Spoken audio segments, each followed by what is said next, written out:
আয়নায় যে মানুষটাকে দেখতে পাই তাকে আমি ঠকিয়েছি অসংখ্যবার, জোর করে স্যাক্রিফাইস করিয়েছি, অনেক অন্যায় মুখ বুজে মেনে নিতে বাধ্য করেছি, কত কঠিন পরিস্থিতি মেনে নিতে বাধ্য করেছি, বারবার পড়ে গিয়েও উঠে দাঁড়িয়ে থাকতে বলছি। অনেক সময় সে হাঁপিয়ে গেছে, অসহায় হয়ে আমার দিকে তাকিয়েছে।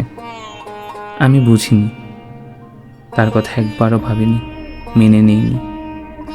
জগতের সমস্ত দুঃখ কষ্ট যেন সে সইতে পারে এইটাই ভেবে শাস্তিস্বরূপ হলেও তাকে মানিয়ে নিতে বলেছি। আয়নায় ভেসে ওঠা প্রতিচ্ছবির সাথে আমি অনেক অন্যায় করেছি। তার যত্ন নেইনি, তার শখ স্বপ্ন চাওয়া পাওয়া সব কিছু ধূলিসাৎ করে দিয়েছি। খুব ভয় হয় এখন, ওপারে তো জবাবদিহি করতে হবে। সে কি আমায় ক্ষমা করবে, নাকি সবার আগে সেই আমাকে আটকে ফেলবে, চিৎকার করে বলবে, তুমি আমার সাথে জুলুম করেছ, বারবার।